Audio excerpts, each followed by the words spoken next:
నమస్కారం ETV news కు స్వాగతం. ముఖ్యాంశాలు. సమాజ్వాదీ పార్టీలో మరింత ముదిరిన సంక్షోభం. నేడు ఎమ్మెల్యేలు ఎంపీలతో ములాయం భేటీ. శాసనసభాపక్ష నేతగా అఖిలేష్ ను తప్పిస్తారని ప్రచారం. వారణాసిలో నేడు ప్రధాని పర్యటన. 51,000 కోట్లు ఖర్చుతో చేపట్టిన వంట గ్యాస్ పైప్ లైన్ పనులకు శ్రీకారం. మరిన్ని అభివృద్ధి పనుల ప్రారంభం. పలు రాష్ట్రాల్లో హిందువులపై దాడులను ఖండించిన ఆర్ఎస్ఎస్ తీవ్రంగా పరిగణించాలని హైదరాబాద్ బైఠక్లో నిర్ణయం. నేడు హాజరు కానున్న అమిత్ షా. తూర్పుగోదావరి జిల్లాలో ఉపాధి హామీ సిబ్బంది చేతివాటం. పనులు చేయించకుండానే లక్షల్లో నిధుల స్వాహా. చోద్యం చూస్తున్న అధికారులు.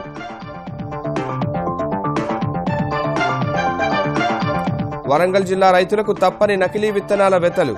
వరి పంట దిగుబడి భారీగా పడిపోయిందని ఆవేదన. పరిహారం ఇచ్చి ఆదుకోవాలని డిమాండ్. అమెరికా అధ్యక్ష ఎన్నికల్లో కొనసాగుతున్న హిల్లరీ క్లింటన్ హవా. ప్రజాదరణలో ట్రంప్ కంటే 12 పాయింట్ల ఆధిక్యంలో ఉన్నట్లు సర్వేల వెల్లడి.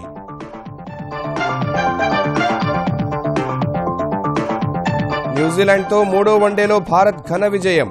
అజేయ శతకంతో అదరగొట్టిన విరాట్ కోహ్లీ. సిరీస్లో 2-1 తేడాతో ధోనీ సేన ముందంజ.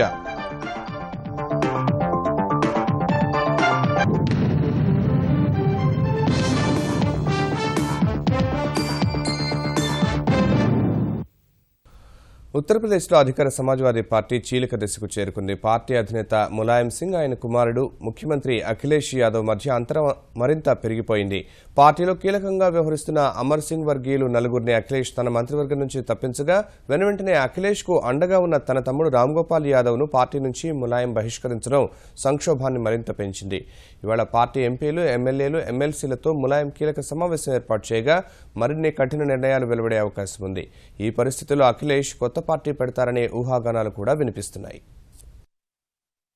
కొద్ది నెలల్లోనే శాసనసభ ఎన్నికలు జరగనున్న ఉత్తరప్రదేశ్లో రాజకీయాలు రసవత్తరంగా మారాయి. అన్ని పార్టీలు ఎన్నికల కసరత్తు చేస్తుంటే అధికార సమాజ్వాదీ మాత్రం అంతర్గత కుటుంబ పోరుతో సతమతమవుతోంది. పార్టీ అధినేత ములాయం సింగ్, ఆయన కుమారుడు ముఖ్యమంత్రి అఖిలేష్ యాదవ్ పార్టీలో పట్టుకోసం పోటీ పడుతున్నారు. తమ్ముడు శివపాల్ యాదవ్ కోసం తనయుడు అఖిలేష్ కు దూరమైన ములాయం సీఎం వర్గీయులపై బహిష్కరణ వేటు వేయడంలో నిమగ్నమయ్యారు. అఖిలేష్ కూడా తానేమీ తక్కువ కాదంటూ ములాయంకు అనుకూలంగా వ్యవహరిస్తున్న తన పినతండ్రి శివపాల్ సహా ఆయన వర్గీయుల్ని మంత్రి పదవుల నుంచి తప్పించారు. ఈ మేరకు ఆదివారం లక్నోలో కీలక పరిణామాలు చోటు చేసుకున్నాయి. ఇవాళ పార్టీ ఎంపీలు, ఎమ్మెల్యేలు, ఎమ్మెల్సీలతో ములాయం కీలక సమావేశం ఏర్పాటు చేయగా ఒకరోజు ముందే ఎమ్మెల్యేలతో అత్యవసరంగా సమావేశమైన అఖిలేష్ తర్వాత గవర్నర్ రామ్ నాయక్ వద్దకు వెళ్లి శివపాల్ యాదవ్ సహా నారద్ రాయ్, ఓంప్రకాష్ సింగ్, సాయేదా ఫాతిమాలను మంత్రి పదవుల నుంచి తప్పిస్తున్నట్టు తెలిపారు. ముఖ్యమంత్రి నిర్ణయానికి వెంటనే గవర్నర్ ఆమోదించారు. ఈ పరిణామం జరగకముందు ములాయం మరో సోదరుడు రామ్ గోపాల్ యాదవ్ అఖిలేష్ కు మద్దతు తెలుపుతూ పార్టీ కార్యకర్తలకు లేఖ రాశారు.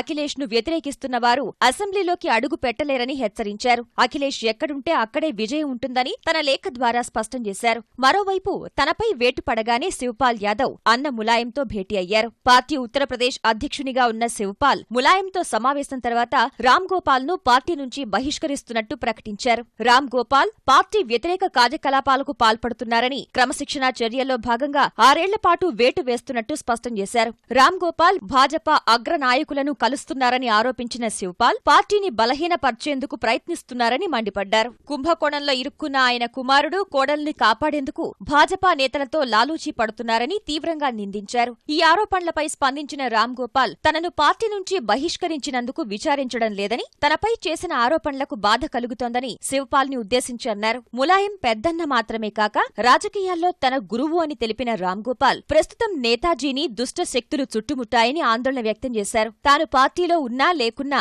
అఖిలేష్ కు మద్దతు కొనసాగిస్తానని ప్రకటించిన రామ్ గోపాల్ ఇతర పార్టీ నేతలను కలవడం ప్రజాస్వామ్యంలో నేరం కాదని వ్యాఖ్యానించారు. తాజా పరిణామాలపై రాత్రి పొద్దుపోయిన తర్వాత అందుబాటులో ఉన్న సీనియర్ నాయకులతో అత్యవసరంగా సమావేశమైన ములాయం ఏం చర్చించారన్న దానిపై స్పందించడానికి నిరాకరించారు. ఇవాళ పార్టీ ఎంపీలు, ఎమ్మెల్యేలు, ఎమ్మెల్సీలతో జరిగే భేటీలో అఖిలేష్ ను పార్టీ శాసనసభాపక్ష నేత పదవి నుంచి తప్పిస్తారనే ఊహాగానాలు వినిపిస్తుండగా ఈ అంశంపై తాను చెప్పదలుచుకున్న విషయాన్ని ఇవాళ చెప్తానని ములాయం వ్యాఖ్యానించారు. గతంలో పార్టీ నుంచి బయటకు వెళ్లి తిరిగి సొంతగూటికి చేరిన అమర్ సింగ్ ను జాతీయ ప్రధాన కార్యదర్శిగా నియమించినప్పటి నుంచి తండ్రితో విభేదిస్తూ వస్తున్న అఖిలేష్ పార్టీ నుంచి బయటకు వచ్చే మార్చేస్తారని ఆయన వర్గీయులంటున్నారు. జాతీయ సమాజ్వాదీ పార్టీ లేదా ప్రగతిశీల్ సమాజ్వాదీ పార్టీ పేరుతో కొత్త పార్టీ ప్రకటిస్తారని గుసగుసలు వినిపిస్తున్నాయి. ఇటీవల రామ్ గోపాల్ ఎన్నికల సంఘాన్ని కలవగా పార్టీ గుర్తును రిజిస్టర్ చేయించారనే ప్రచారం కూడా సాగుతోంది. అయితే తనను బయటకు పంపే వరకు సమాజ్వాదీలోనే కొనసాగుతానని, తన తండ్రి నిర్వహించే సమావేశానికి కూడా వెళతానని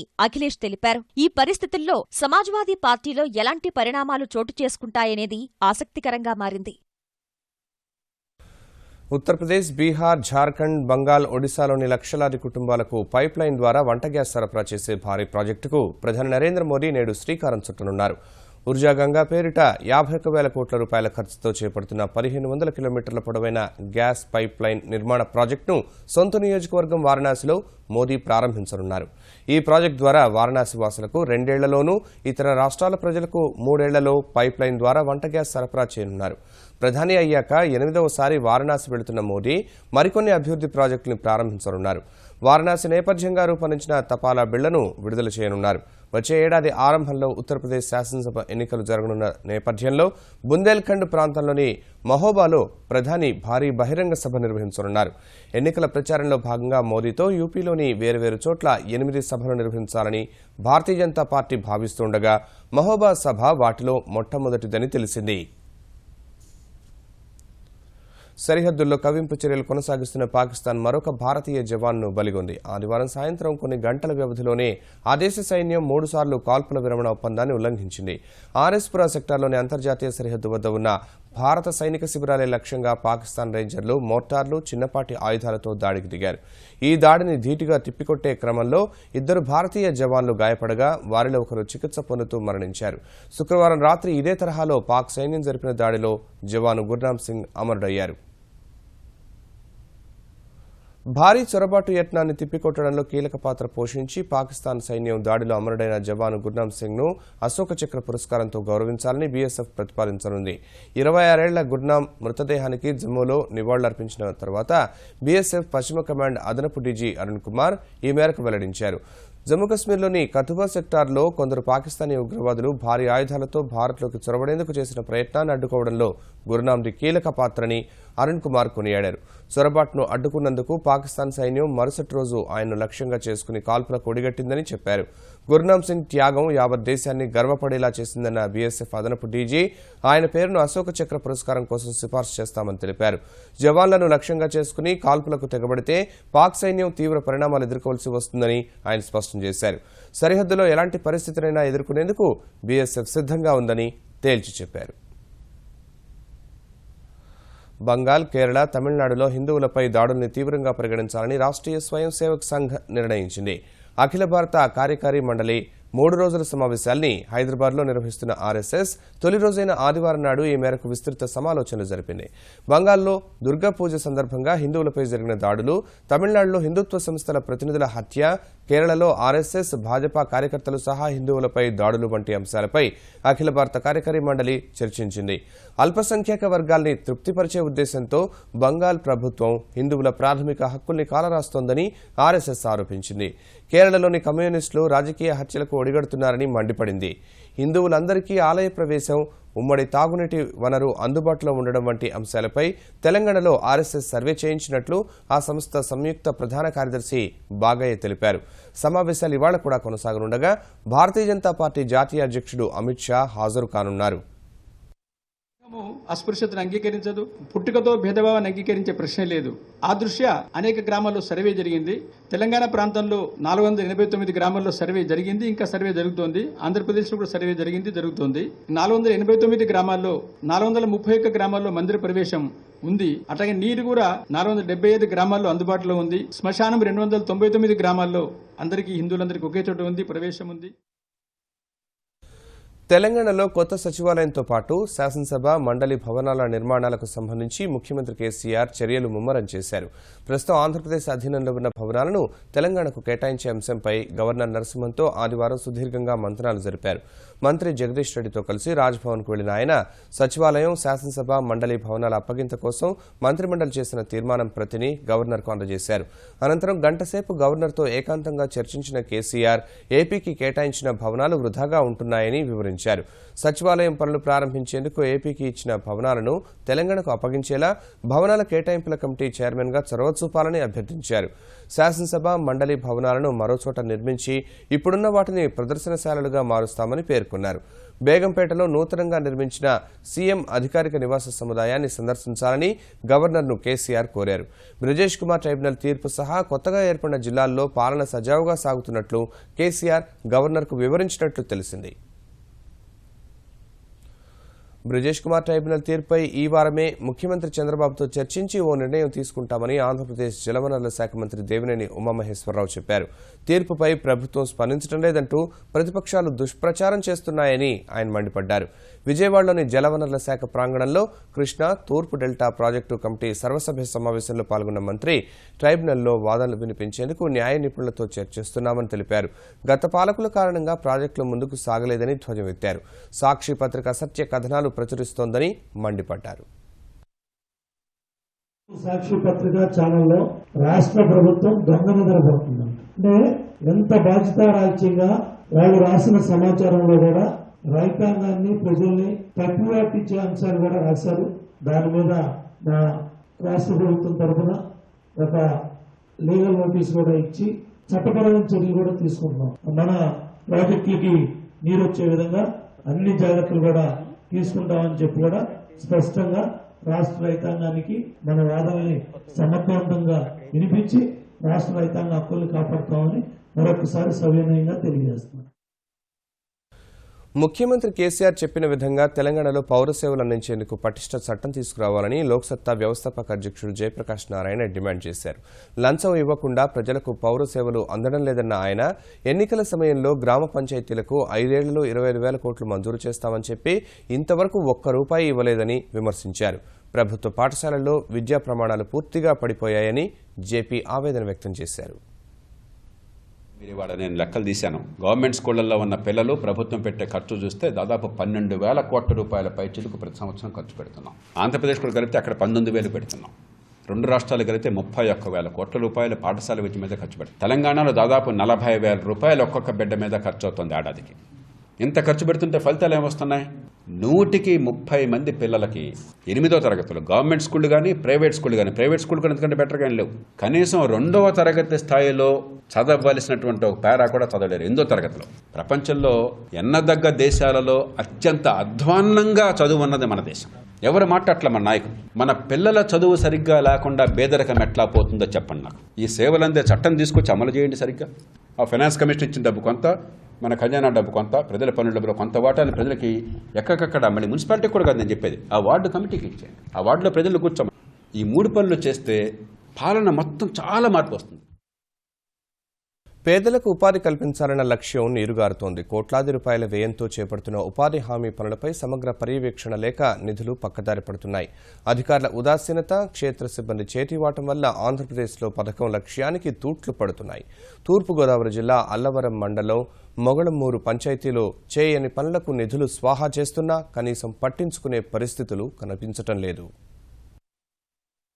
తూర్పు గోదావరి జిల్లా అల్లవరం మండలం మొగళమూరు పంచాయతీ పరిధిలో ఉపాధి హామీ పథకం ద్వారా ఈ ఆర్థిక సంవత్సరంలో 71 పనుల్ని 42 లక్షల రూపాయలతో చేసేందుకు అంచనాలు రూపొందించారు.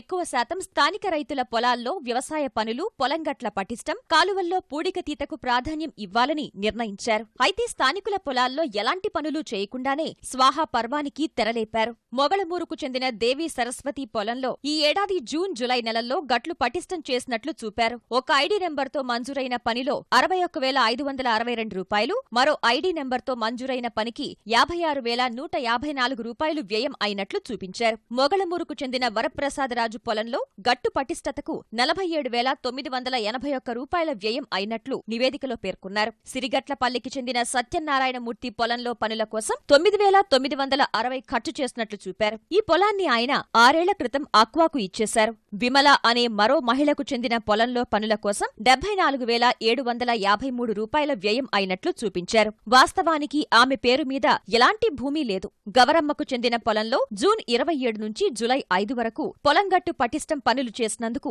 31,580 రూపాయల వ్యయం అయినట్లు చూపించారు. ఆ పొలంలో ఈ ఏడాది ఎలాంటి పనులు చేపట్టలేదు. స్థానిక కాలువల్లో పూడికతీత పనులు చేయకుండానే చేసినట్లు చూపి ఉపాధి హామీ నిధులు స్వాహా చేశారని స్థానికులు ఆరోపిస్తున్నారు.